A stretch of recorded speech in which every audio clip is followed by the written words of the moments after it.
Hmm. So thank you very much दादा। आज का सब्जेक्ट जैसा कि सर्कुलेट किया जा चुका है, बहुत ही महत्वपूर्ण, हम तो कहेंगे कि द हार्ट ऑफ द प्राउथ है।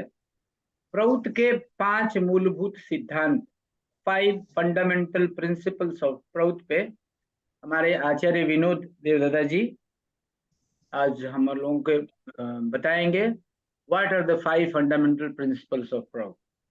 ओवर टू यू दादा, थैंक यू वेरी मच, नमस्कार। सबों को मेरा नमस्कार।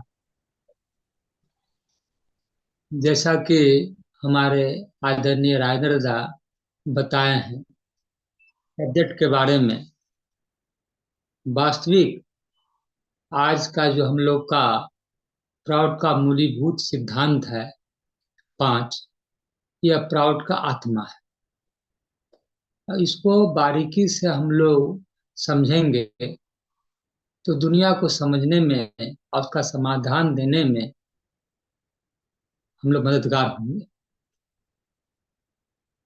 तो इसके पहले प्राउड का जो पूरा है 16 सूत्र सिद्धांत है, ये इसके बारे में क्लास दादा लिए हैं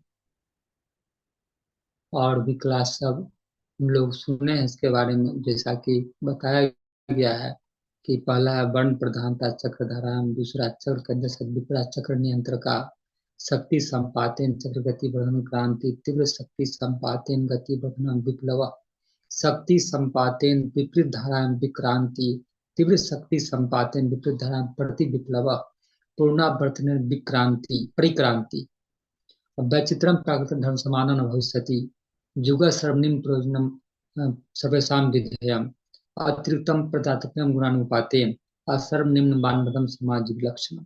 यहाँ तक क्लास हो चुका है और दादा का भी आगे 11 तक हो चुका, आगे भी है।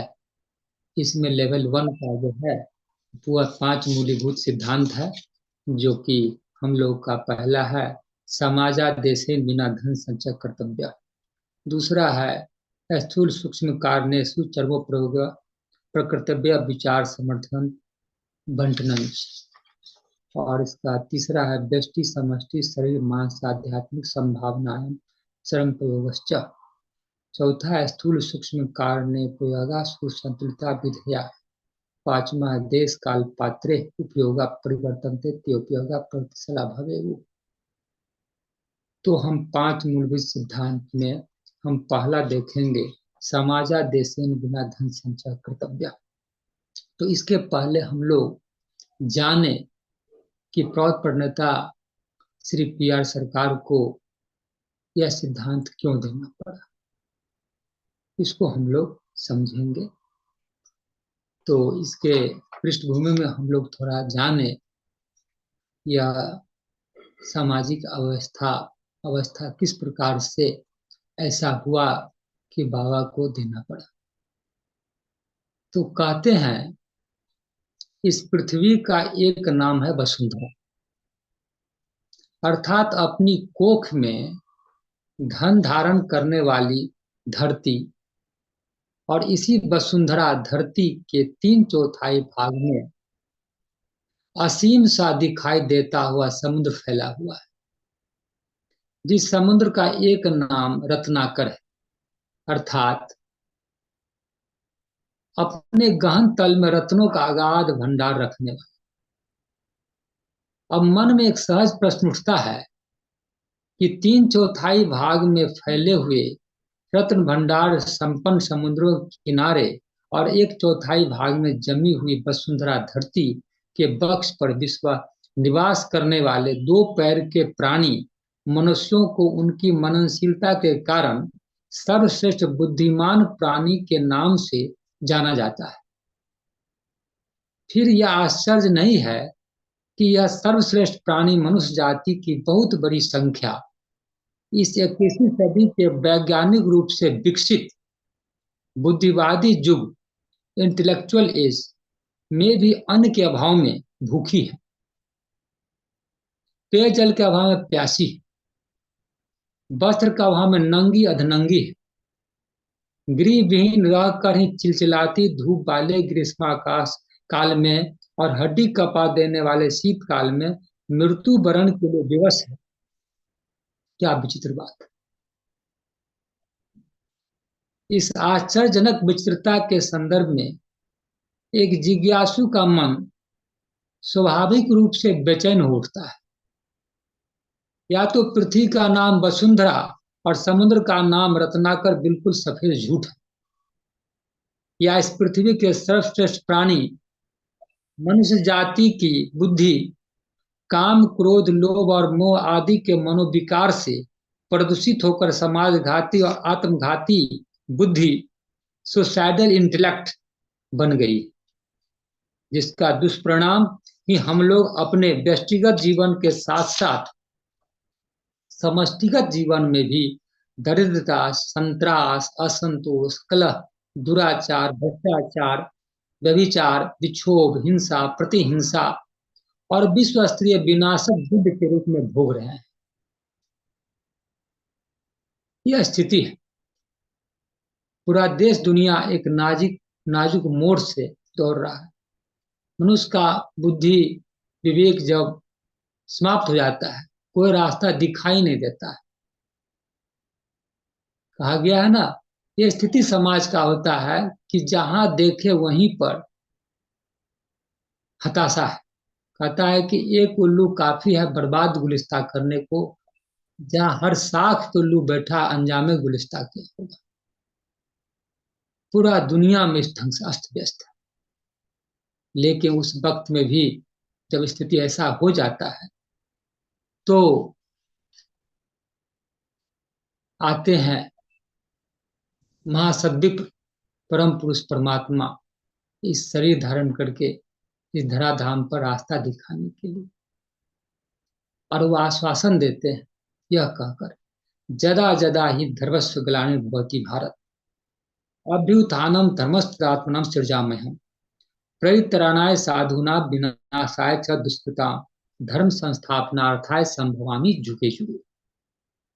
यह समय समय पर जब ऐसा स्थिति होता है समाज का, तो दिशा निर्देश करने के लिए और मनुष्य के सर्वांगीण विकास, शारीरिक मानसिक विकास हेतु दिशा निर्देश करने के लिए इस धराधाम पर सस्वरूप में आते हैं और कहते हैं कि सुसामंजस्यपूर्ण समाज का निर्माण करो।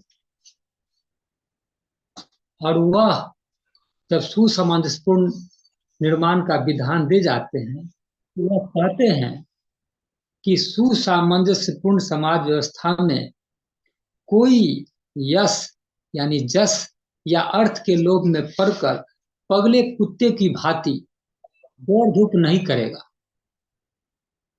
बहिर्जगत का वातावरण मन साम्य अर्जन करने में सहायता करेगा और उसके भीतर दारिद्र्य भी क्रमशः कम होता जाएगा।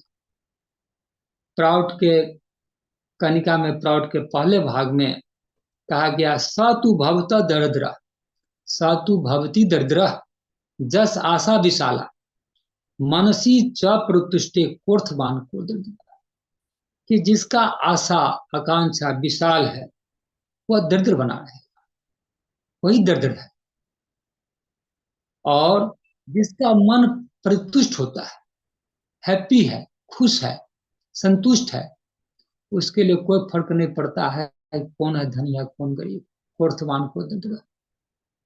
तो हम इस प्रकार से, हमको कितना चाहिए, भौतिक चीज चाहिए, आध्यात्मिक मानसिक चीज कितना चाहिए, उसको अगर हम इस ढंग से व्यवस्था कर दे समाज का कि ताकि मन प्रतिष्ठ हो जाए, कोई वहां न कोई दर्द रहेगा न कोई धनवान रहेगा, और जो मेरा इच्छा आकांक्षा है जिधर जाना है उधर ले जाएगा समाज। ऐसा सुसामंजस्यपूर्ण व्यवस्था बना। कहते हैं, हे मनुष्य, मनुष्य की जरूरतों को समझकर समाज की व्यवस्था बनाओ। तुम अपने क्षुद्र दलगत व व्यक्तिगत स्वार्थ के मुखापेक्षी बनकर कुछ नहीं करो, कारण जो प्रचेष्टा खंड भाव लेकर की जाती है और जिसमें ब्राह्मी भाव नहीं रहता है वह टिकाऊ नहीं हो सकती। काल का कराल स्पर्श एक न एक दिन उसकी सारी सत्ता को ध्वस्त कर किस शून्य में मिला देगा, वह तुम नहीं समझ सकोगे। किस प्रकार चलना होगा, क्या करना होगा, किस तरह से रखना होगा अथवा तोड़ना होगा, इसको जानने के लिए पुस्तक पढ़ने की आवश्यकता नहीं है। कोई आदमी भूखा है, वह जानने के लिए बहुत बड़े विद्वान बनने की जरूरत नहीं है। आत्मा कह देता है ये भूखा आदमी है। उसी ढंग का हमको व्यवस्था करना पड़ेगा। आवश्यकता है सच्चे प्रेम भाव और सच्ची सहानुभूति के साथ जगत के प्रत्येक प्राणी की ओर देखने की। और उस अवस्था में तुम समझोगे कि तुम्हारा तोड़ना, बनाना, रखना उसी आनंद स्वरूप, आनंद घन सत्ता से स्पंदित और विधृत है। इसी भक्ति और ज्ञान मिश्रित कर्म के द्वारा तो अपने प्राणों के प्राण को, अपने अंतर के परम श्रेय को, उस परम सत्ता को जिसको तुमने अज्ञात भाव से अपने हृदय रूपी मणि मंजूषा में छिपा कर रखा था, खोज सकोगे। इस ढंग से सुसामंजस्यपूर्ण समाज बनाने के लिए दिशा निर्देशित किए हैं प्राउद के सिद्धांत के माध्यम से।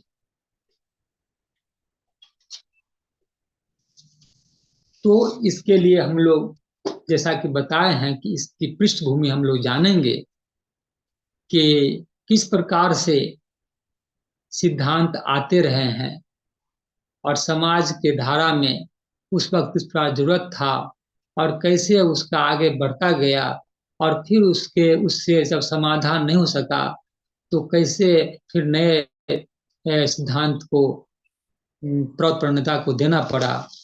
तो यह हम लोग देखेंगे। तो हम लोग जैसा कि जानते हैं कि वातावरण का असर पड़ता है, चाहे बराबर हम लोग बोलते हैं, चाहे बचपन हो या पचपन हो, बचपन का उम्र हो या पचपन का उम्र हो, वातावरण का असर पड़ता है। तो उसी के अनुसार मनुष्य के आवेग प्रवण मन का धर्म है पारिपार्श्विक पार्श्विक जगत की संवेदना के साथ अपने को आविष्ट करो। जैसा वातावरण रहता है उसके अनुसार मनुष्य का मन जो है प्रभावित हो जाता है, आवेशित हो जाता है। इसलिए मनुष्य का मन अनुकूल रमणीय परिवेश में खुश हो जाता है, अब प्रतिकूल परिवेश में दुखी हो जाता है। फिर कभी कभी अपेक्षित प्रतिकूल परिवेश से बताए हैं में उदास उठता है, जिससे सृजनात्मक शक्ति, मान लिया जिसमें सृजनात्मक शक्ति है, अभिव्यक्ति की रचना है, वह उस अनुकूल या प्रतिकूल संजात भावावेग को अपनी बुद्धि के रंग से रंग कर बाह्य जगत में कविता लेता। मान लिया किसी में ऐसा स्थिति है कि सृजनात्मक है, जिससे जो प्रभावित हुआ दुख का या सुख का परिवेश से, तो जिसके पास में ऐसा है, अभिव्यक्ति का है, करने का बुद्धि विवेक है, तो वह क्या करते हैं कि वह कविता, शिल्प, दर्शन, मूर्तिकला आदि की सृष्टि करता है। संवेदनीय मन में वे सभी समानांतर तरंग की सृष्टि करते हैं। इसलिए मार्मिक भक्त शिष्य अनुगामियों का एक दल उठता है। जब वह लिखा पढ़ी करते हैं, जिस परिवेश से प्रभावित होकर लिखा पढ़ी करते हैं, समाज को दिखाते हैं कविता के माध्यम से, नाटक के माध्यम से, साहित्य के माध्यम से, तो एक क्या होता है, अनुगामियों का दल तैयार हो जाता है। इससे प्रसार प्रचार आदि बढ़ता है, संस्था संगठन आदि का निर्माण होता है, दल एवं गोष्ठियों की रचना होती है। जिनकी बौद्धिक प्रतिभा अधिक है वे मानस प्रसूत तत्व के संवेग से जनजीवन में आलोड़न पैदा कर परिवर्तन लाते और बहुत दिनों तक स्थायी रहता है। पुरातन के ध्वंसावशेष पर नए प्रसाद, नए भवन की रचना होती है, लेकिन वो रचना अमर नहीं हो सकती। बनाते हैं नए सिद्धांत के आधार पर, नए दल संगठन समाज का निर्माण करते हैं, लेकिन वह जो होता है अमर नहीं होता है। कारण बुद्धि जो है क्रम विकासी है, दुनिया परिवर्तनशील है। इसलिए बुद्धि भी क्या परिवर्तनशील है, वह नित्य नवीनता को जन्म देती है। इसलिए आज जिस रंग से हम वर्तमान अभिज्ञता का भी प्रकाश करते हैं, कल अपनी या अन्यों की बुद्धि के नए द्वारों के खुल जाने से उसको फेंक कर नए रूप से वर्तमान को अभिव्यक्त करना पड़ता है। नए बुद्धि परिवेश सब कुछ मिला, बदल गया, फिर नया आना पड़ता है लेकर। इससे अतिरिक्त काल भी परिवर्तनशील है। आज का वर्तमान कल का अतीत होगा, आज का जो है भविष्य जो होगा कल का वर्तमान होगा। इसलिए अपेक्षित जगत की परिधि में बुद्धि का अवदान अपेक्षित होगा ही। ऐसा नहीं कह देंगे एक बार बुद्धि का जो इस्तेमाल किया परमानेंट रहेगा। तो दुनिया अपेक्षित है, इसलिए बुद्धि भी अपेक्षित है। बुद्धि की सीमा परिमित होने के कारण व्यक्तित्व का सीमित अभिप्रकाश जीवन की गहराई में प्रवेश नहीं कर सकता। इसलिए आज की समस्याओं का समाधान जिस बुद्धि द्वारा करते हैं, कल की समस्याओं की जटिलता में वह समाधान काम नहीं करता। आज जो हम दिए बुद्धि से समाधान दिए, कल वही बुद्धि से कहेंगे कि आने वाले समय में भविष्य में भी समाधान होगा, ऐसा नहीं संभव। इसलिए विज्ञान के क्षेत्र में चूंकि बुद्धि की अपेक्षित है, बुद्धि परिवर्तनशील है, दुनिया परिवर्तनशील है, इसलिए विज्ञान के क्षेत्र में जिस प्रकार परिवर्तन हो रहा है, उसी प्रकार साहित्य, शिल्प, राजनीति, अर्थशास्त्र आदि में परिवर्तन होता है। ठीक इसी कारण से सामाजिक अर्थनैतिक दर्शन के जनकों ने विभिन्न मतवादों का जन्म दिया समय समय पर। यूटिलिटेरियन उपयोगितावाद, कैपिटलिज्म पूंजीवाद, लिबरलिज्म उदारवाद, उदारतावाद, कलेक्टिविज्म समूहवाद इत्यादि मिला समय अनुसार। लेकिन एक एक कर सबों को त्याग करना पड़ा। युग विशेष में दर्शन विशेष की उपयोगिता एवं लाभ निश्चय था। युग विशेष में जो जो मेरे पास में आया, हम लोग के पास में दर्शन आया, उसकी उपयोगिता एवं लाभ निश्चय था युग विशेष में। लेकिन युग धर्म के परिवर्तन के साथ ही उनकी सार्थकता समाप्त हो गई। लेकिन जैसे ही दुनिया आगे बढ़ा, समय बढ़ा आर्थिक जगत में, तो उसकी सार्थकता भी समाप्त हो गई। इसका मूल्य मात्र कहाँ रह गया? तो मूल्य रह गया विश्वविद्यालय के पाठ्य चयन निमित्त रह गया।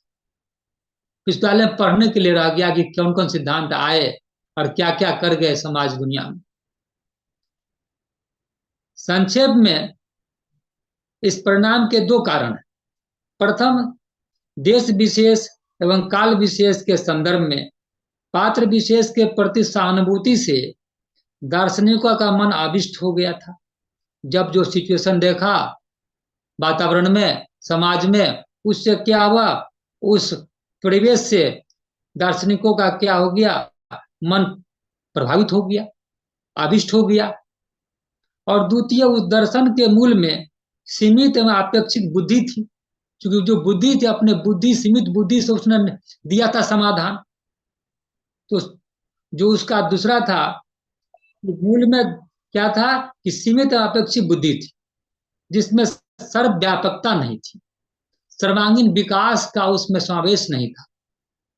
कोई दिया भौतिकता का तो आध्यात्मिकता गायब कर दिया, कोई दिया मानसिकता भौतिकता का तो आध्यात्मिकता दिया तो मानसिकता गायब कर दिया, यानी अधूरा, सर्वांगीण विकास लेकर नहीं गए। तो उसमें सर्वव्यापकता नहीं थी। इसी कारण बस पूंजीवाद की रचना हुई और उसका अवश्यंभावी पतन आज अत्यंत ही स्पष्ट हो गया है। तो इसी कड़ी में पूंजीवाद हुआ, साम्यवाद आ गया, और आज क्या हो गया, आज इसका पतन अवश्यंभावी हो गया है, स्पष्ट झलकता है। समान कारण से जैसे हुआ पूंजीवाद आया, उसी प्रकार से साम्यवाद का भी जन्म हुआ, एवं आज इसका प्रमाण मिल गया कि वह भ्रांत एवं अपूजनीय धारणा है। मिश्रित अर्थव्यवस्था का जन्म इन्हीं कारणों से हुआ था, एवं उसका खोखलापन, शोषणकारी चरित्र आज दिखाई दे रहा है। आपेक्षिक आवेश में जिसकी सृष्टि होती है वह कभी अस्थायी नहीं हो सकता। अब आपेक्षिक दुनिया में हम कोई चीज देंगे तो आपेक्षिक ही रहेगा, आज है कल नहीं होगा, इसलिए वह अस्थायी नहीं हो सकता। अब देखें हम लोग, यह तो था कि पूंजीवाद का किस प्रकार से आगमन हुआ, किस प्रकार पूंजीवाद समाज में पनपा। तो पूंजीवाद के, आधुनिक पूंजीवाद के दर्शन के जो सृष्टा थे, जैसा कि हम लोग जानते हैं एडम स्मिथ, को युग विशेष ने उनको भी क्या किया था, युग विशेष से वो प्रभावित हुए थे, आविष्ट हो गए थे, परिवेश उनको भी किसी को नहीं छोड़ता है। तो युग विशेष में वह भी एडम स्मिथ जो पूंजीवाद दर्शन के जो सृष्टा थे, उनको भी युग प्रवेश ने अभिभूत कर दिया था। वो 18वीं शताब्दी का शास्त्री थे। उस वक्त में, उनके वक्त में व्यवसायी वर्ग सरकारी विधि निषेधों एवं करों के विरुद्ध प्रतिवाद कर रहा था। उस वक्त व्यवसायी लोग जो थे सो विधि निषेध नियम कानून जो थे कर के विरुद्ध विरोध कर रहे थे। तभी दूसरी ओर उसी वक्त में डेकार्ट थे, लॉक, रूसो इत्यादि प्रमुख दार्शनिक प्राकृतिक नियम के दर्शन का प्रचार कर रहे थे। सरकारी नियम कानूनों द्वारा बनाई गई रचनात्मक व्यवस्था के स्थान पर लोग ईश्वरीय इच्छा से बनाई गई प्राकृतिक नियमों का समर्थन कर रहे थे। रूसो ने कहा, मनुष्य आजाद पैदा हुआ है, परंतु सभी जगह वह जंजीरों से बंद है, कानूनों से बंद है। उन लोगों का यह आंदोलन इस जंजीर से मुक्ति पाने के लिए था। इस परिवेश ने अर्थशास्त्री को अनुप्राणित किया था। उन्होंने इस आंदोलन में योगदान दिया, नारा दिया लेसेस फेयर, स्वेच्छावाद। इस युग से औद्योगिक आंदोलन शुरू हुआ, जिसको जितना विकास करना है करो, भौतिक संपत्ति अर्जन करना है करो। कृषि और उद्योग में विज्ञान के प्रयोग से अभूतपूर्व उन्नति की और उससे संभावना काफी बढ़ गया। व्यवसायिक वर्ग की उन्नति में राष्ट्र जब बाधा दे रहा था, तब एडम स्मिथ ने व्यवसायियों का समर्थन किया था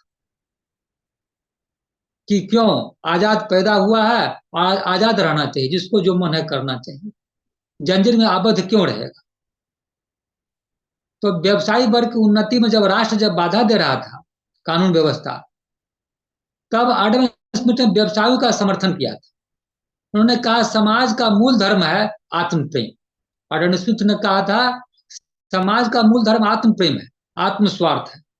एक व्यक्ति की उस आत्म प्रेम की प्रेरणा में दूसरे व्यक्ति को बाधा देने का कोई अधिकार नहीं है। जो उसको लगता है वो करना, दूसरों बाधा नहीं देना चाहिए। उन्होंने यह भी कहा कि पृथ्वी ईश्वरीय इच्छा द्वारा परिचालित होती है। इस जीवन यापन में राष्ट्र का नियंत्रण जितना कम हो उतना ही अच्छा है। राजनीति के क्षेत्र में लिबरलिज्म, उदारतावाद और अर्थशास्त्र के क्षेत्र में स्वाधीन प्रतियोगिता का इस तरह जन्म हो गया। तो यह मुख्य बात था कि राजनीतिक क्षेत्र में लिबरलिज्म, उदारतावाद दिया गया और अर्थशास्त्र के क्षेत्र में स्वाधीन प्रतियोगिता, जितना हो स्वतंत्र है आगे बढ़ने के लिए, जितना संपत्ति अर्जन करना है करे। उस युग में इसका निश्चय ही प्रयोजन था। अब देखें हम उस युग में क्या था कि विकास करना था। उस वक्त में देखा गया विरोध हो रहा है, व्यवसायी लोगों का आगे नहीं बढ़ने दिया जा रहा है, तो उसका साथ दिया और कहा कि आगे बढ़ने दिया उसको। तो उस युग में उसका निश्चित प्रयोजन था। अर्थशास्त्र में उन्नत पद्धति के उपयोग से जो नियोग विनियोग व्यवस्था की सृष्टि हुई थी, उसमें पुराने जमाने का नियम कानून बाधा दे रहा था, तो उसको आगे बढ़ने में बाधा दे रहा था। इसके अतिरिक्त उस समय इंग्लैंड के वैदेशिक व्यापार में अपने द्वारा उत्पादित माल के निर्यात में आवास स्वाधीनता एवं कच्चे माल के आयात के अवसर की प्रयोजनता को विशेष रूप से महसूस किया। तो इंग्लैंड का विकास हुआ, उत्पादित माल जो उसके यहाँ होता था वह क्या निर्यात करता था और कच्चे माल का आयात करता था, जिससे इंग्लैंड वगैरह का काफी विकास हुआ। इसलिए यह प्रयोजनता तत्कालीन अर्थशास्त्रियों को सुविधा पूर्वक प्रभावित कर सका। देखा कि विकास हो रहा है, विकास, अर्थ का विकास हो रहा है, तो इससे क्या हुआ, प्रभावित हुआ, कहा कि इस ढंग से विकास होना चाहिए। स्मिथ के संबंध में भी यही घटित हुआ था। यह उन्होंने पूंजीवादी अर्थव्यवस्था का इस प्रकार से जन्म हुआ। तो कहा कि मनुष्य जो है स्वतंत्र पैदा हुआ है, जंजीर में आबद्ध क्यों रहेगा, जिसको जो है जितना संपत्ति अर्जन करना करे। उदारतावाद और स्वाधीन प्रतियोगिता का जन्म देकर एडम स्मिथ ने वह भौतिक संपत्ति का अंबार लगाने स्वतंत्र छूट दे दिए, सहयोग करके। उसके बाद आता है मार्क्स का युग, कम्युनिज्म। मार्क्स का युग आया, इसमें जिसको हम कहते हैं डायलेक्टिकल मेटरलिज्म, मार्क्सवाद का जो आया का युग, या उसको कह सकते हैं कम्युनिज्म, जिसको हम द्वंद्वात्मक भौतिकवाद या वस्तुवाद या जड़वाद कहते हैं।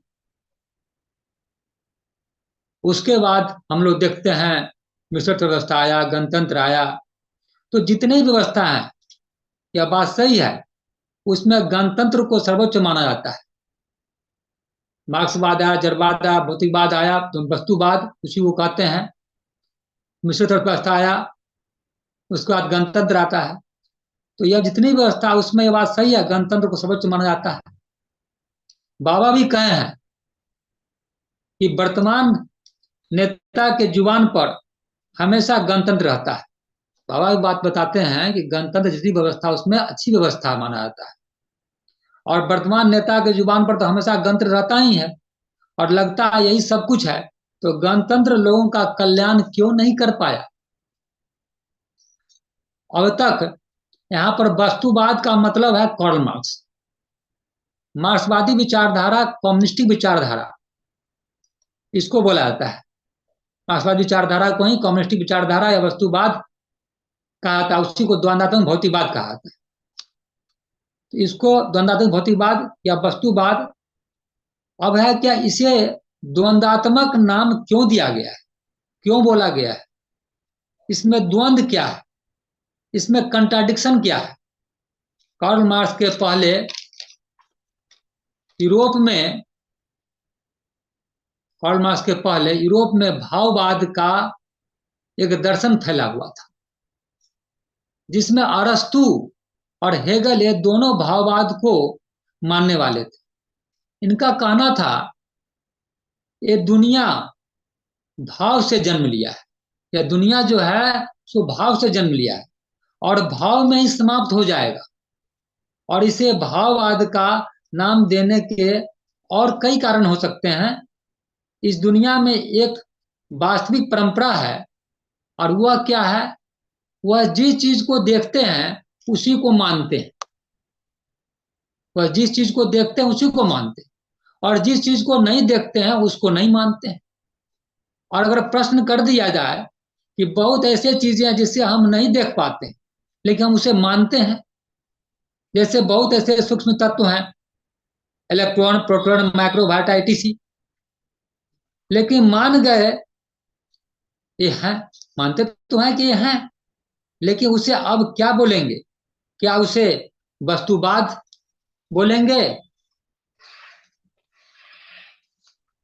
उसको भौतिकवाद बोलेंगे, या वस्तुवाद बोलेंगे। वैज्ञानिक बुद्धिजीवी अपने कमजोरी को छुपाने के लिए एक दूसरे शब्द का प्रयोग करते हैं। वो कहते हैं ये एब्स्ट्रैक्ट है। एब्स्ट्रैक्ट माने उसका कोई अस्तित्व नहीं है, मतलब जो चीज नहीं देख पाते हैं उसे एब्स्ट्रैक्ट बोलकर टाल देते हैं। लेकिन बाबा आनंद मूर्ति जी, श्री PR सरकार बोलते हैं एब्स्ट्रैक्ट नाम का कोई चीज नहीं है, वे सब अस्तित्व में है। आप जो अपने इंद्रियों या क्षमता से नहीं देख पाते हैं वो आपकी कमजोरी है, और अपनी कमजोरी को छुपाने के लिए किसी सत्ता के अस्तित्व को नकार नहीं सकते। ठीक उसी प्रकार परमात्मा को भी अब्स्ट्रैक्ट ही बोल देते हैं। इसी अब्स्ट्रैक्ट को भाववाद कहते हैं। वो जो कह रहे हैं इसका कोई ठोस प्रमाण नहीं दे पाते, कोई कंक्लूजन नहीं दे पाते, कोई निर्णय नहीं दे पाते कि है। जैसे भगवान बुद्ध से जब पूछा गया कि ईश्वर है कि नहीं, तो वो कुछ जवाब नहीं दिए। तो कोई कारण रहा होगा जो नहीं दिए। तो किसी ने मान लिया कि ईश्वर के अतिरिक्त को, और किसी ने नहीं माना। तो कोई क्या किया, जब नहीं दिए, कोई कारण होगा उनका नहीं देने का, मान लिया जाए। और मान लिया कि कोई ईश्वर को अगर क्या मान लिया कि ईश्वर का अस्तित्व है, और किसी ने नहीं माना, तो दो धाराओं में चल गए, लेकिन द्वंद्व पैदा हो गया। लेकिन बाबा बोलते हैं कि मैं द्वंद्व में नहीं हूं, कंट्राडिक्शन में नहीं हूं, मैं क्लियर कंक्रीट हूं और कंक्लूसिव हूं। अर्थात दर्शन ऐसा हो जिसमें किसी तरह का द्वंद्व नहीं होना चाहिए। आज तक जितने दर्शन आए सब में मेरिट्स एंड डिमेरिट्स है। अगर अपूर्णता है तो वो हमें पूर्णता की ओर कैसे ले जाएगा। ऐसे कंट्राडिक्टरी दर्शन के द्वंदात्मक दर्शन को द्वंदात्मक दर्शन कहते हैं, जो क्लियर नहीं है। इसी को हम द्वंद्वात्मक दर्शन कहते हैं। जो कार्ल मार्क्स कहते हैं अपने दर्शन में वस्तु से ही सृष्टि हुई है। तो कार्ल मार्क्स कहते हैं कि अपने दर्शन में सब कुछ वस्तु से ही सृष्टि हुई है। वस्तु में क्लेश एंड कोहेशन के फलस्वरूप ही जीवन की उत्पत्ति होती है, और उसी में मिलकर एक हो जाता है। अर्थात इस वस्तु से बाहर कुछ नहीं है, सब कुछ वस्तु से ही हुआ है। अर्थात दो ग्रुप के ही संघर्ष से समाज आगे बढ़ता है, have and have not. Have मतलब बुर्जुआ एंड हैव नॉट मतलब प्रोलेटेरिएट। धीरे धीरे एक समय ऐसा आएगा, कहते हैं कार्ल मार्क्स, धीरे धीरे एक ऐसा समय आएगा कि कोई ग्रुप ही नहीं रहेगा, सब एक समान हो जाएगा, और वही फाइनल होगा, आगे कुछ नहीं होगा। कार्ल मार्क्स में साइकोलॉजिकल त्रुटि क्या है, वह आत्मा का अस्तित्व को नकार दिया है और वस्तु को ही सब कुछ मान लिया है। लेकिन बाबा कहते हैं something can not come out of nothing. कोई भी चीज नहीं से कुछ नहीं आ सकता है। जैसे पान में चूना और कत्था मिलने पर ही लाल होता है, कत्था चूना नहीं रहेगा तो लाल होगा ही नहीं। तो लाल कैसे हुआ जब कत्था चूना था। इसलिए अगर कार्ल मार्क्स जड़ से ही कुछ का उत्पत्ति मानता है तो फिर जड़ की उत्पत्ति कहां से हुई। लेकिन बाबा स्पष्ट शब्दों में कहते हैं कि जड़ की उत्पत्ति चेतना से हुई, और पंच तत्व जो जड़ की उत्पत्ति हुई है, जिससे पंच तत्व और चेतना को अस्वीकारने से नैतिकता का नाम ही खत्म हो जाता है। और जब हम कह देंगे कि पंच तत्व से इन सबको निर्मित हुआ है और पंच तो चेतना से हुआ है और चेतना को अस्वीकृत कर देता है, तो क्या नैतिकता नाम की चीज ही नहीं रह गई।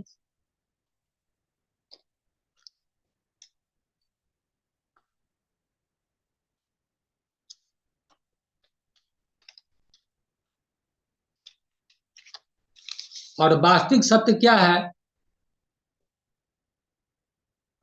वास्तविक सत्य क्या है कि मैं कौन हूं। अर्थात प्रगति जो ऊर्ध्वगामी है, प्रोग्रेसिव है, को अगर अगर छोड़ दिया जाए तो परिणाम स्वरूप क्या होगा कि लोग को अगर मान लिया जाए हम यह जो हमको जानना है, आगे बढ़ना है चेतना के बारे में, और वास्तविक सत्य को नहीं जान पाएंगे कि मैं कौन हूं।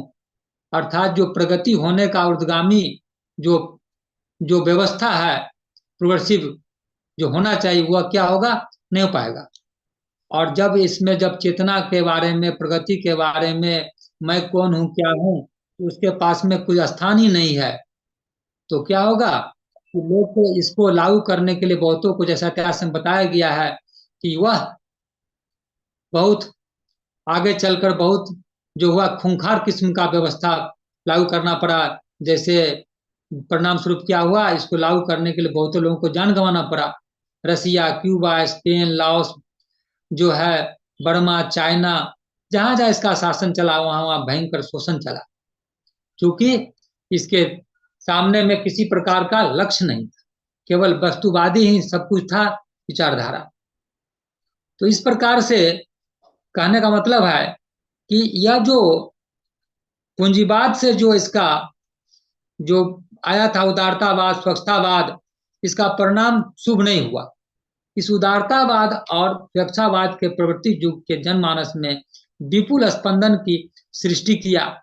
इसके कारण से एक और व्यक्ति स्वतंत्रतावाद और स्वाधीन प्रतियोगिता के फलस्वरूप अश्वाही उत्पादन से अमेरिका और इंग्लैंड को समृद्ध बनाया पूंजीवादी व्यवस्था, और दूसरी ओर अपरिमित अभाव का वातावरण दिखाई दिया। जब पूंजीवादी व्यवस्था आगे बढ़ा तो इधर क्या हुआ कि दूसरे तरफ अभाव का वातावरण दिखाई दिया। एक तरफ समृद्ध बना समाज और दूसरे तरफ बना अभाव का वातावरण दिखाई दिया।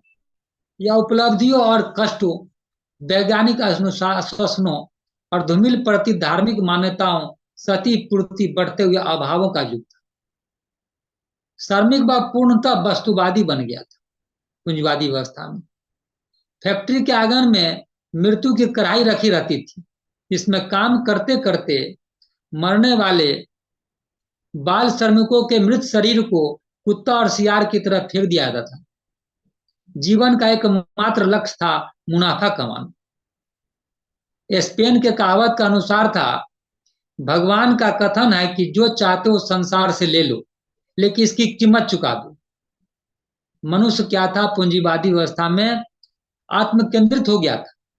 दया, ममता, प्रवृत्ति गुणों की उसने तिलांजलि दे दिया था। अलेक्जेंडर पोप की भाषा में सामाजिक रचना भगवान या प्रकृति ने बनाया तथा अपने प्रति प्रेम और समाज प्रेम दोनों समान ही है। इस स्वार्थवादी बचाव दबाव में साधारण मनुष्य की दया क्षुधा से आक्रांत पशु की भांति हो गई थी। इसका वर्णन करते हुए कार्लाइल ने कहा कि भूखे भेड़े ऊपर देखती है, परंतु इन्हें चारा नहीं दिया जाता, वे केवल किसी ढंग से जीवन निर्वाह करते हैं। इस अवस्था की भयानकता को यह सह सकने असमर्थ होकर लोगों ने क्या किया, कम्युनिस्ट विचारधारा की ओर बढ़ना शुरू किया। असमर्थ होकर लोगों ने धीरे धीरे ट्रेड यूनियन बनाना शुरू किया। पहाड़ियों के पीछे रात्रि के अंधकार में झोपड़ियों में बैठकर मजदूरों ने मुक्ति पथ का संधान शुरू किया। साथ साथ विभिन्न समाज शास्त्री पूंजीवाद के विरुद्ध योजना तैयार करने लगे। दूसरी ओर उस वक्त जर्मनी में एक जबरदस्त राजनीतिक आलोचना चल रही थी। एरिक रोल ने कहा, मार्क्स के संपर्क में जितने युवा बुद्धिजीवी आए, उन्होंने राजनीतिक स्वतंत्रता की समस्या पर वाद विवाद किया। गणतंत्रवाद, संवैधानिक प्रजातंत्र, प्रेस तथा विचारों की स्वतंत्रता उस युग के मुख्य प्रश्न थे। इसी प्रकार के एक युग में मार्क्स का, जैसा बताए, द्वंद्वात्मक भौतिकवाद को लेकर उन्होंने आया और उनका विवाह हुआ। उनका आवेग प्रबल मन स्वभावतः शोषण जनित क्रंदन की आवाज से अभिभूत उठा। जैसा बताया कि उनको परिवेश, पूंजीवादी व्यवस्था से पनपे परिवेश ने उन्हें अभिभूत किया था, प्रभावित किया था। सर्वहारा वर्ग की मुक्ति हेतु उनका प्राण व्याकुल उठा। बिना विलंब किए ही उन्होंने पूंजीवाद को नष्ट करने के लिए अस्त्र का आविष्कार किया। उन्होंने नया सामाजिक ढांचा तैयार किया, समूहवाद का समर्थन किया, घोषणा की कि व्यक्ति भावात्मक है, वास्तविक है वर्ग। उन्होंने यह भी अनुभव किया कि सर्वहारा वर्ग की मुक्ति के लिए विप्लव की जरूरत है, उसके लिए श्रमिकों में जागृति की आवश्यकता है। इसलिए उन्होंने शोषितों के मन में संवेग तथा विश्वास पैदा करने हेतु संपूर्ण दर्शन की रचना की। अतः मार्क्सवाद की संवेगशील रूप में पाते हैं। तो मार्क्सवाद का जो सिद्धांत है क्या है, संवेगशील रूप में पाते हैं, रिएक्शन में है, प्रतिक्रिया में है, पूंजीवाद के प्रतिक्रिया में। तथा कथित मार्क्सवादियों को इतना अधिक रूढ़िवादी तथा आवेग प्रबंध देखा जा सकता है कि वो उनके विरोध में खड़ा हुआ यह सिद्धांत। एक व्यक्ति के आवेश एवं आवेग से पूंजीवाद का जन्म हुआ। एक व्यक्ति के आवेश से क्या, एडम स्मिथ के आवेश से क्या पूंजीवाद का जन्म हुआ। क्या कार्ल मार्क्स के से क्या हुआ, इनसे प्रभावित होकर समाजवाद की सृष्टि कर दिया। एक व्यक्ति ने धनपतियों का समर्थन किया। एक व्यक्ति क्या क्या, एडम स्मिथ ने धनपतियों का समर्थन किया, दूसरे ने श्रमिकों का। एक व्यक्ति ने कहा व्यक्ति की स्वाधीनता ही सब कुछ है, पूंजीवाद ने क्या कहा, व्यक्ति की स्वाधीनता ही सब कुछ है। तो दूसरे ने क्या, कार्ल मार्क्स ने क्या कहा, सामूहिक स्वार्थ के लिए व्यक्ति की बलि देनी होगी, यह कहा इन्होंने। इसके परिणाम स्वरूप दो चरम मतवादों का जन्म हो गया, एक पूंजीवाद, एक साम्यवाद। इन दोनों मतवादों की टक्कर से मनुष्य का जीना मुश्किल हो गया। अब किधर जाए, क्योंकि मानव समाज का तात्पर्य जो होता है न तो केवल पूंजीपतियों से है एवं न केवल श्रमिकों से है। समाज तो सभी का समन्वय है, सबको मिला जुला कर चलेगा। एक को छोड़कर दूसरे की भलाई चाहने से समष्टि का विकास संभव नहीं। जिस प्रकार पूंजीवाद में मनुष्य सुख के अभाव में व्याकुल है, वो चाहता हमेशा सुख, उस सुख के चक्कर में रहता है व्याकुल, उसी प्रकार मार्क्सवाद में व्यक्ति शांति के अभाव में लांछित है। दोनों ही दशाओं में विद्रोह की अग्नि जलती रहती है। और कार्ल मार्क्स तो जैसा कि हम लोग जानते हैं, यूरोप में पुनर्जागरण चल रहा था, पोप जो था टिकट दे रहा था स्वर्ग जाने का, तो मार्क्सवाद भी सामने आया कि ईश्वर कहता है ईश्वर और कुछ नहीं है, और ईश्वर आता तो सबको ठीक ठाक करता। तो इस सब से रिएक्शन से है कि नहीं, या नए सिद्धांत का जन्म दिया कार्ल मार्क्स ने। कहीं पर वह दावानल के रूप में देखे कि इस प्रकार से विद्रोह का जो अग्नि जल रहा था, कहीं पर वह दावानल के रूप में था, कहीं पर भूसे में सने सने प्रज्वलित अग्नि की भांति धीरे धीरे सुलग रहा था। और क्या सर्वत्र ही मनुष्य विपत्ति में सभी जगह आज है, जैसा कि देख रहे हैं। जिस प्रकार जल में जाए तो मगर है, और ऊपर है तो बाघ है। पूंजीवाद जाए कि साम्यवाद की तरफ जाए। रविन्द्रनाथ टैगोर ने कहा था, जार के समय में जिस प्रकार समष्टि के प्रति व्यक्ति की उपेक्षा क्रमशः बढ़ रही थी, आज समष्टि की दुहाई देकर व्यक्ति की बलि देने का आत्मघाती प्रस्ताव क्रियाशील है।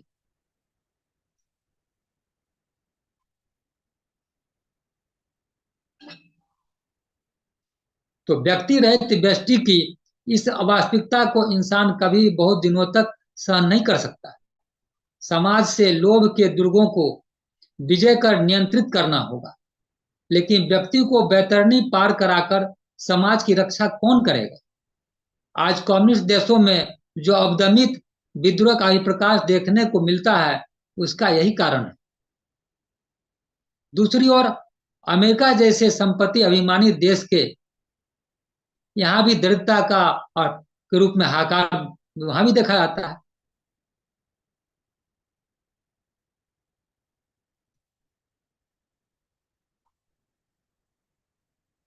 व्यक्तिगत मालिकाना जो इस दर्शन का मूल आधार है पूंजीवादी का, ने 1929-30 में ही विराट संकट का सृजन किया था।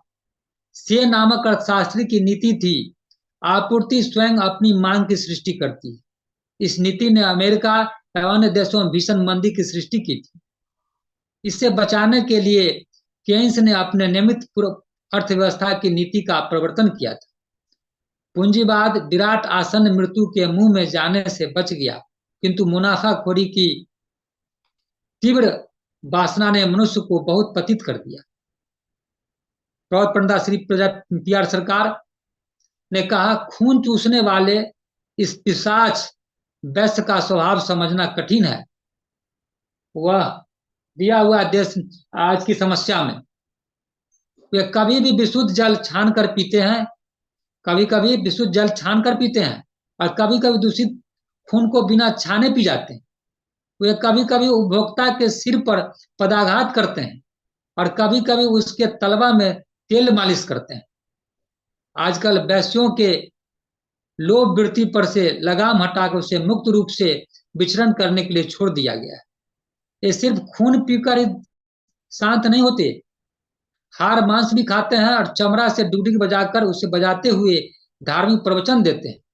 भारत ऐसे देश में जो इतना अनाचार, उसके मूल में है वैश्य प्रधान अर्थनीति का मूल शूद्र। समाज नीति का अनुसरण करके रूस को भी अर्थनैतिक संकट का सामना करना पड़ा। तो ये पूंजीवाद हुआ। और साम्यवाद में क्या होता है, समाज नीति का अनुसरण करने करके रूस को भी अर्थनैतिक संकट का सामना करना पड़ा, जो समूहवाद का प्रचारक, जिससे उद्धार करने के लिए सब्जी की बागवानी की व्यवस्था कर आदर्शच्युत होकर व्यक्ति के हाथ में कुछ जमीन का मालिकाना देने के लिए रूसी सरकार बाध्य हो गई थी कि अगर पूरा प्रतिबंध लगा देंगे, स्वतंत्रता नहीं देंगे लोग को कुछ, तो क्या होगा कि वह देखा कि आर्थिक संकट में आ गया। तो उसको भी क्या किया, बाध्य होकर आर्थिक संकट से उबरने के लिए उसको सब्जी की बागवानी की व्यवस्था करने के लिए दिया गया, कि ताकि कुछ आर्थिक स्थिति सुदृढ़ हो जाए। 1966 में सरकारी सांख्यिकी के अनुसार खेती योग्य जमीन का केवल 1/3 भाग व्यक्ति को दिया गया। रूस के कुल उत्पादन का उस वक्त में 30% उन्हीं व्यक्तिगत बागवानियों से आता था।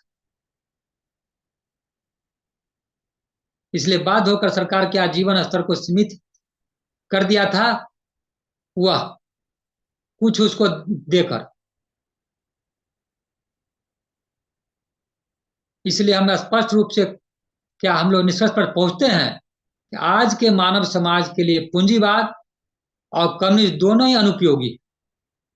वह युग भी चला गया एवं दर्शन का दिन भी समाप्त हो गया। इसलिए एक नए आदर्श का प्रयोजन है जो श्री PR सरकार ने दिया है, जिसकी अनुभूति आज हर व्यक्ति को हो रहा है कि समाज किस प्रकार से नाजुक दौर से गुजर रहा है। यदि वह दर्शन भी पूर्व दर्शनों की तरह पक्षपात की त्रुटियों से ग्रसित हो या उसमें व्यक्ति विशेष के प्रति कमजोरी रहे, तो प्रवृत्ति युग में कहीं दर्शन, वही दर्शन नई समस्याओं का जनक होगा। मान लिया जाए कि हम फिर जैसे पूंजीवाद के अगेंस्ट में पूंजीवाद भी आया था, व्यवसायी के समर्थन में आया था, और पूंजीवाद के विरोध में आ गया, साम्यवाद आ गया, अब फिर नया दर्शन भी दे, तो वह भी क्या किसी त्रुटि से उसमें त्रुटि का दोष, कुछ प्रकार का त्रुटि दोष रहे इसमें, तो क्या हुआ, उससे भी मेरा नया समस्या खड़ा हो जाएगा।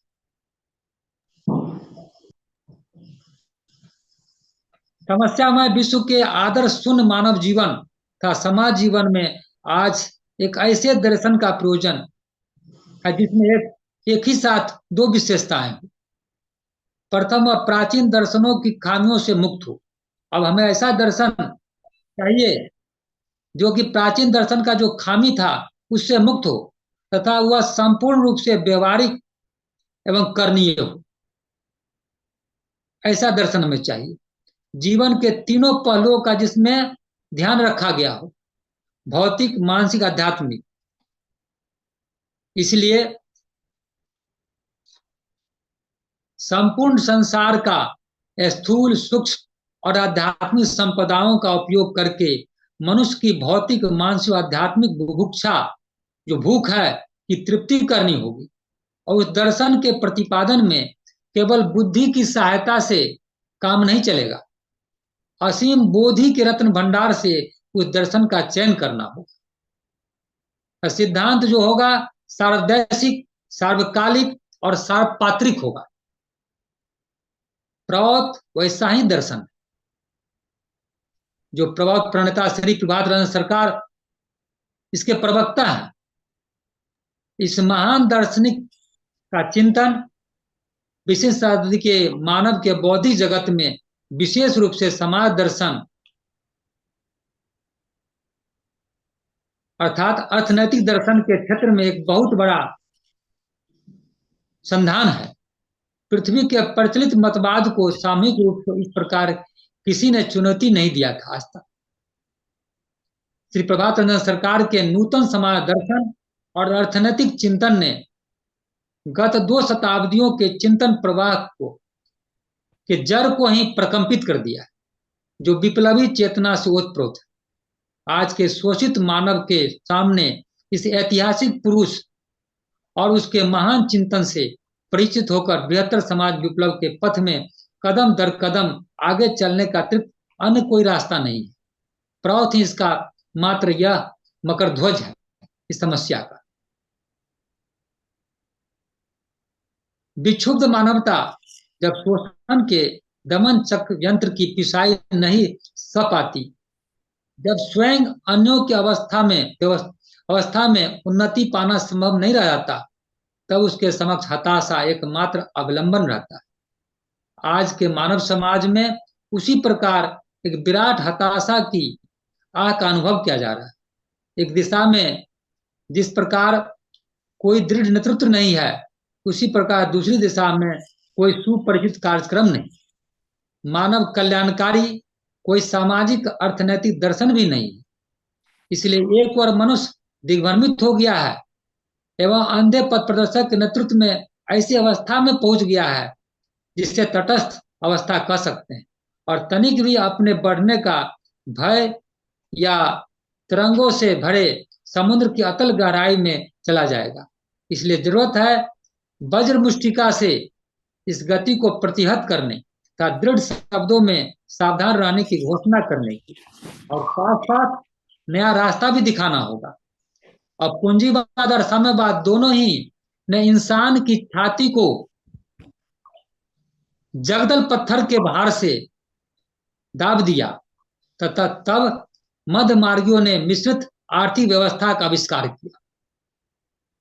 पूंजीवाद के साथ साम्यवाद के परस्पर विरोधी सम्मिश्रण में एक खिचड़ी बनकर तैयार हुई। मिश्रित अर्थव्यवस्था ठीक वैसे ही है जैसे सोने की पथलौटी बाघ के साथ बकरी की मित्रता का जो परिणाम होता है। जब ही देखेगा बगवा देखेगा, मौका तय बकरी गर्दन चाप देगा। यही मिश्रित अर्थव्यवस्था है, प्राइवेट पब्लिक पार्टनरशिप। मित्रता का जो परिणाम होता है वही मिश्र अर्थनीति का है। इसलिए नए तरीकों से शोषण यंत्र कार्यरत हुआ। समाजवाद के छद्म वेश में गुप्त रूप में पूंजीवादी अभियान प्रारंभ हो गया। प्राइवेट सेक्टर पब्लिक सेक्टर को हर क्षेत्र में पराजित करके समृद्ध होता जा रहा है, तब पब्लिक सेक्टर धीरे धीरे अपनी समाप्ति की ओर अग्रसर है। दोनों विरोधी मतों एवं पथों को मिलाने के प्रयास में उनमें से अधिक शक्तिशाली कमजोर पर जुल्म करेगा ही। मिश्रित अर्थव्यवस्था केवल अनुपयोगी ही नहीं, खतरनाक भी है। अतः इंसान की हताशा आज अधिक गंभीर और मर्मांतक है।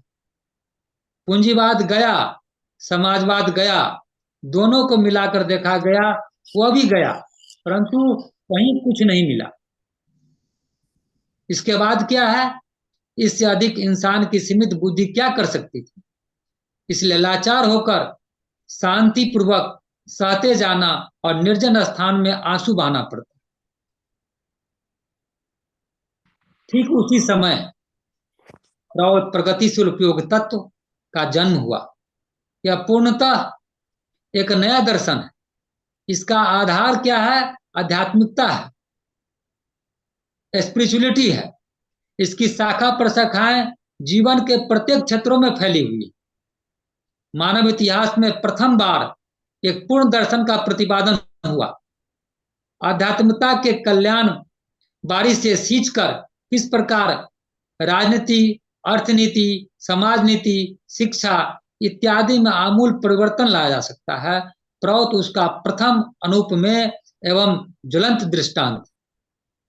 प्रगतिशील उपयोग तत्व के विराट विश्लेषण के पहले हम जाने प्रगति क्या है, इसके बारे में स्पष्ट ज्ञान होना आवश्यक है। क्योंकि आज के राजनीतिक जगत में जिस प्रकार गणतंत्र, अर्थनीति में समाजवाद प्रवृत्ति शब्द मनुष्य को मूर्ख बनाकर निहित स्वार्थ को पूरा करने के उद्देश्य में उपयुक्त होते हैं, वैसे ही प्रगतिशील शब्द का भी मनुष्य को आकृष्ट करने के कार्य में प्रयोग किया है। इसलिए जो लोग रूढ़िवादी हैं, रूढ़िवादी जो लोग रूढ़िवादी हैं, वे भी डफली की आवाज में अपने को प्रगतिशील कहकर पूर्व युग के आर्तनाद को ढकना चाहते हैं। यह ठीक बदबूदार घाव को छिपाने के लिए सिलिकन कपड़े की पट्टी बांधने जैसा ही है। आधुनिक जड़वाद भी स्वयं को प्रगतिशील कहकर शोर मचाता है। विदेशियों का पहनावा, उनके चाल चलन इत्यादि को ग्रहण करना ही प्रगतिशीलता है। आज बन गया ऐसा। इसमें आज का युवा समाज विश्वास करता है। सबसे आश्चर्य का विषय है कि इंसान अपनी जैसी वृत्ति को संतुष्ट करना चाहता है एवं इसके समर्थन में प्रगतिशील शब्द का उपयोग करता है। लेकिन ठीक से विचार करने पर मालूम पड़ता है कि प्रगति का तात्पर्य है प्रकृष्ट गति। इसलिए प्रगतिशील लोगों को आगे बढ़ना होगा। प्रकृष्ट गति मतलब होता है जो अपूर्णता से पूर्णता की ओर ले जाए। इसलिए प्रगतिशील लोगों को आगे बढ़ना होगा। किंतु प्राचीन काल में मनुष्य का जीवन भोगमुखी था। वस्तु तरंग उस वक्त मनुष्य के मानसिक तरंग को प्रभावित करती थी। उसका जीवन खाना पीना था। आज इतने विकास के बावजूद भी यदि कोई सिर्फ वस्तु को ही जीवन का सर्वस्व मानता है और दूसरे को अनुसरण करने का उपदेश देता है, तो उन लोगों को प्रगतिशील बोलना सिर्फ घृष्टता ही नहीं है, यह एक बहुत बड़ी मूर्खता भी है। प्राचीन काल में मनुष्य नंगा रहता था, बाद में आधे शरीर को ढकना सीखा, तत्पश्चात सभी अंगों को। किंतु आज यदि कोई आशालीन रूप में पशु की तरह निर्लज होकर रास्ते में घूमना पसंद करे तो उसको पश्चगामी कहना उचित है। इसलिए यह बात कही जा सकती है कि आज प्रगतिशील शब्द के द्वारा पाशविक आचरण के ऊपर वार्निश लगाने की अपचेष्टा चल रही है। वो प्रगति प्रकृष्ट भाव कोई नहीं अनुसरण कर रहा है। प्रौध के अनुसार प्रगति है छंदायित गति में अनंत की ओर जाना। किंतु चूंकि अनंत तक पहुंचने के लिए आपेक्षिक जगत के पथ से होकर जाना पड़ता है, इसलिए प्रगतिशील व्यक्ति स्थान, काल, पात्र इन तीनों अपेक्षित तत्वों के साथ सामंजस्य रखते हुए अनंत की ओर यात्रा करेंगे। इस पथ का अंत नहीं है, इसमें विराम नहीं है। यह चिर दिनों तक चलने वाली सीमाहीन यात्रा है। हम मार्क्स की भाषा में कभी नहीं बोल सकते हैं आगे गति और प्रगति दोनों नहीं है।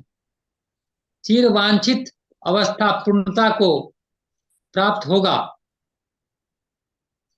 अब साम्राज्यिक प्रतिष्ठा होगी, तब चरम उन्नति होगी। बस तो यह मार्क्स के अपने दर्शन का ही खंडन है। मनुष्य को आकर्षक सपने से आकृष्ट किया जा सकता है, किंतु उसमें सत्य का ही प्रकाश नहीं है। समाज कभी चरम स्तर में नहीं पहुंच सकता, इसके बाद भी गति है और आगे जाया जा सकता है। इसलिए प्रगतिशील उपयोग तत्व का मूल भाव है अनंत विकास हो, सीमाहीन उन्नति हो। मनुष्य को पाने दो जितना तुम उसे दे सकते हो। यह देना पाना जीवन के समय क्षेत्रों में, यह देना पाना जीवन के समग्र क्षेत्रों में दैहिक, मानसिक और आध्यात्मिक विद्यमान है। भौतिक जगत में प्रति परिवार 3 कार मिलने पर भी उसको चरम विकास नहीं कह सकते हैं। इसके बाद मनुष्य हेलीकॉप्टर, हवाई जहाज, स्पुतनिक आदि पा सकता है। अंत कहाँ है? मानसिक जगत में भी गति की सीमा नहीं है। जितना दूर तक संभव है विकास करते जाओ। आध्यात्मिक जगत में ही केवल अंत है। वहां पहुंचने पर आगे जाने का सवाल पैदा नहीं होता। इस जगत में व्यक्ति पृथक पृथक रूप से पहुंच सकता है। सारा समाज वहां एक साथ कभी नहीं पहुंच सकता, क्योंकि समाज असंख्य व्यक्तियों की समष्टि है। वैचित्र के कारण यह हमेशा भिन्न भिन्न गति में चल रहा है। सामाजिक प्रगति का भी कोई अंत नहीं है। इसके अलावा समाज या विश्व की संपत्ति अनंत न होने पर भी बहुत विशाल है। उसको उपयोग से मनुष्य को तृप्ति होती है। भौतिक संपदा के उपयोग से इंसान की भौतिक क्षुधा, मानसिक या आदि भौतिक संपदा के उपयोग से मानसिक तथा बौद्धिक क्षुधा और आध्यात्मिक संपदा के उपयोग से अभाव की आत्यंतिकी निवृत्ति होती। किंतु मनुष्य की भूख अनंत होने के कारण किसी भी संपदा का सीमित उपयोग उसको शांति नहीं प्रदान कर सकता। समस्त संपत्तियों को उपयोग में प्रगतिशील होना ही पड़ेगा। इसके अलावा इस प्रगतिशीलता के साथ गति धर्मिता ओतप्रोत भाव से संबंधित है। यह गति सिर्फ अगति ही नहीं है, बल्कि उसमें निरंतर त्वरण भी होना चाहिए। आज से 100 वर्ष पहले इंसान की सृजनात्मक शक्ति जिस गति से कार्य करती थी, आज वह गति बहुत बढ़ गई। भविष्य में और भी वृद्धि होगी। इसलिए प्रगतिशीलता का अभिप्राय जिस प्रकार आगे बढ़ने से है, वैसे द्रुत गति में यात्रा करने से भी। उपयोग के संबंध में भी यही नियम है। नित्य नई वस्तुओं का आविष्कार होगा और गति में तीव्रता आएगी। स्मरण रहे कि यह प्रगतिशील गति भावानुवाद में दौड़ना नहीं, आवेग में कूद जाना भी नहीं। इसके पीछे कार्य करेगी विकसित सत्ता का अंगुल निर्देश। इसलिए कहीं कहीं प्रयोजनानुसार सामने यात्रा पथ को विपद विहीन करने की हेतु मनुष्य को स्वाधीनता को सीमित करना पड़ेगा और कहीं कहीं निरंतर प्रोत्साहन देना होगा। इसलिए स्वाधीनता को, जो पूंजीवादी व्यवस्था में था स्वाधीनता, उसको हमको नियंत्रण करना पड़ेगा, सीमित करना होगा। और कहीं कहीं निरंतर प्रोत्साहन देना पड़ेगा, जो कि कंट्रोल था पूंजीवादी साम्यवादी व्यवस्था में, उसको प्रोत्साहन देना पड़ेगा। इसलिए गति तट वाली नदी की तरह है। दोनों किनारे तट है, रुकावट है, इसलिए नदी की धारा इतने वेगवती है। एवं इसके दोनों ओर श्यामल क्षेत्र, गांव और शहर है। तट का बंधन नहीं होने से बाढ़ की उन्मत्त गति के कारण मानव समाज नदी के कल्याणकारी हाथों का स्पर्श नहीं कर पाता। इसी प्रकार प्रगतिशील उपयोग को तीव्र प्रवाह युक्त नदी की विवेक बुद्धि और प्रज्ञा के कठोर हाथों से सीमित करना पड़ेगा। इसलिए प्रौत पूंजीवाद के उदारतावाद का समर्थन नहीं करता। इसी प्रकार संयम हेतु भी लक्ष्य मानव कल्याण रखना होगा। संयम केवल संयम के लिए नहीं, बल्कि मंगल के लिए होना चाहिए।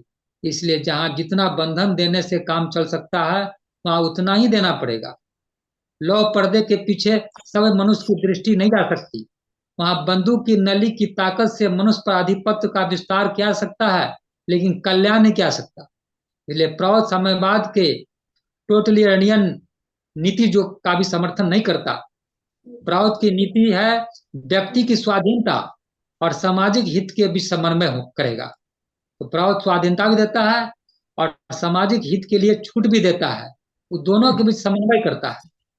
प्रगतिशील उपयोग तत्व के 5 मूलभूत सिद्धांतों को मानवीय अभाव की क्रमिक प्रतिवर्तीता और मनस्तात्विक मांग के साथ सामंजस्य रखते हुए बताया गया है। इसमें जैसे एक ओर सर्वांगीण शोषण के अवसान का पथ निर्देश है, दूसरी ओर प्रवर्तनशील युग धर्म के साथ चलने की भी व्यवस्था है। तो इस प्रकार से हम देखें किस प्रकार से पूंजीवाद का जन्म हुआ और साम्यवाद का जन्म हुआ और मिश्रित व्यवस्था से क्या हुआ। तो इस सब से हम देखें कोई भी मनुष्य का सर्वांगीण विकास नहीं कर सकता। सर्वांगीण विकास तो बहुत दूर की बात, भौतिक जो है सो भी वह भौतिकता क्षेत्र में भी पूर्ति नहीं कर सका। तो इसलिए प्रौढ़ श्री पी.आर. सरकार को यह प्रौढ़ सिद्धांत देना पड़ा, जिसमें हम लोग का मूलभूत सिद्धांत है यह 5 में से एक है, समाजादेशन बिना धन संचय कर्तव्य। तो हम लोग का आज जो है यह भूमिका था कि किस प्रकार से यह हम लोगों के बीच बाबा ने क्यों दिया, क्यों नहीं पूरा कर सका है व्यवस्था जो अभी तक एग्जिस्टिंग था। अब बाबा का जो हम लोग का दिया हुआ है सिद्धांत, उसका हम लोग चर्चा करेंगे। समाजादेशन खुला है क्या? कैमरा से वीडियो देखो तो आज का जो है यह नेक्स्ट क्लास में होगा। समाजादेशेन विना धन संचय कर्तव्य। विस्तार से तो कहने का मतलब है कि जानने के लिए तो हम लोग तुरंत जान जाएंगे, प्रॉट का क्लास चलेगा, समाजादेशन बिना 10 पॉइंट ला के सामने दे देंगे। लेकिन जरूरत है माइंड सेट तैयार कर देना, कि माइंड सेट तैयार नहीं होगा तो ये केवल रट के, ये रट लेंगे, आप बात कह देंगे सब प्रॉट यह कहता है, तो इसके प्रति जो है जागरूकता बढ़ेगा वो नहीं बढ़ेगा। इसी परिप्रेक्ष्य को ध्यान में रखकर हम यह क्यों नहीं हुआ, क्या कारण था देने का, कि क्यों व्यवस्था ऐसा आया, क्या इसमें त्रुटि था, साम्यवाद पूंजीवाद मिश्रित व्यवस्था मुख्य कारण देना पड़ा। और तो इसीलिए यह सामने में हम रखे हैं, और विस्तार से और भी इसका क्लास है, क्योंकि मात्र है तो देखने में एक समाजादेशन बिना धन संचय कर्तव्य, जिसके उसे पृष्ठभूमि जो जैसा बताया हमारे राजेंद्र दादा ने, यह आत्मा है प्राउड का। इसलिए आत्मा को हम आत्मीय ढंग से नहीं जानेंगे, इस आत्मा को आत्मीय ढंग से, तो इसके बारे में जब मेरा माइंड सेट पैराडाइम तैयार नहीं रहेगा मन का, तो हम फ्लुएंटली बोल नहीं सकते कहीं पर, तो लगेगा रटा रटा बात है। इसलिए हमको जाकर बोलना है सामने में, पब्लिक में जाकर प्राउड के बारे में सुनाना है, तो इस ढंग से ओज के साथ सुनावे कि लगे माइक का डायफ्राम फूट जाए।